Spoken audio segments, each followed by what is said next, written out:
we went back and met, and we uh,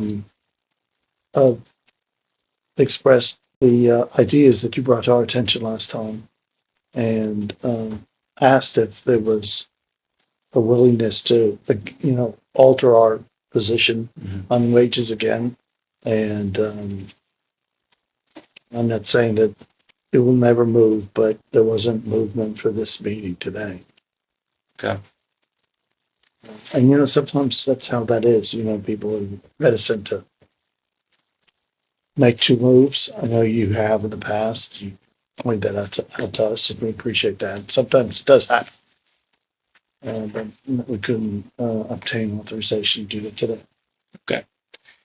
All right. So if you wanted to start on wages, then we can start having some discussion on that. Then the last offer put on the table by the city was 4% for. Correct me where if I misspeak. 4% for 4% ATB for firefighter rank, 1.5% ATB for engineer rank, and nothing for the lieutenant rank, and a 2.5% ATB, 2.5% pension contribution reduction for all three. That's what would be the offer for the rank and file CBA. Yeah, and then there's the bonus.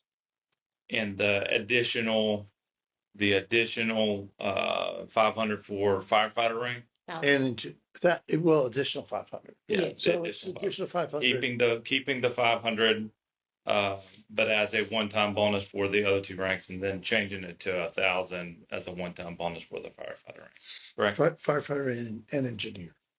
The 1,000 was for both. Okay. Yeah. And then for the supervisor's contract, it's a 2.5% pension contribution decrease, and keeping the $500 as a one-time bonus. Right. In the captains and battalion chiefs ranks. Right. So obviously part of the issue for us is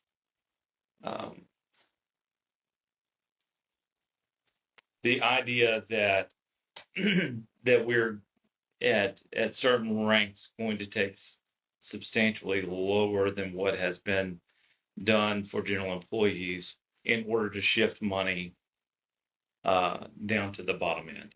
We do realize that the city has an issue with recruitment and retention, specifically at the firefighter rank, and even somewhat, to be quite frank, at the engineer rank, because we're beginning to lose either engineers or people going into that rank.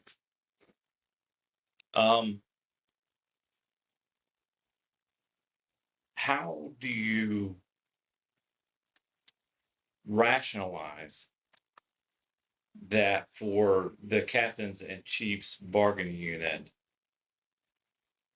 taking a 2.5% change via contribution reduction,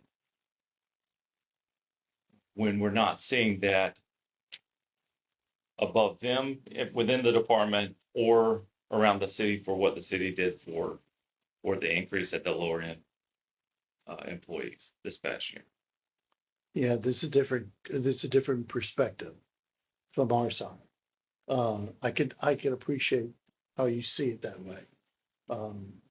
There's certainly that potential optic.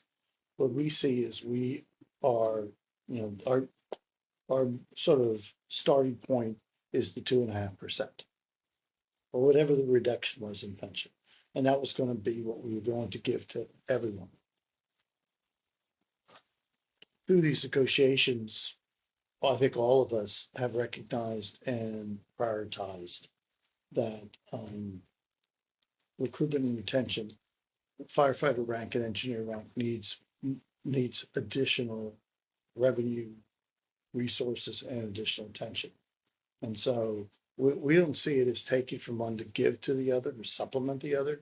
We see it as everybody was here, and we realize we have to add to here in order to recruit and retain in those ranks. So to clarify, you're saying that the city felt that the fair offer was a 2.5% impact for all employees, and that be it. But that was our, And that the city is going above and beyond for the drivers and firefighters above the right, 2.5%. correct. I mean, that's how it's explained to me. That's the Okay. perspective. Well, I mean, so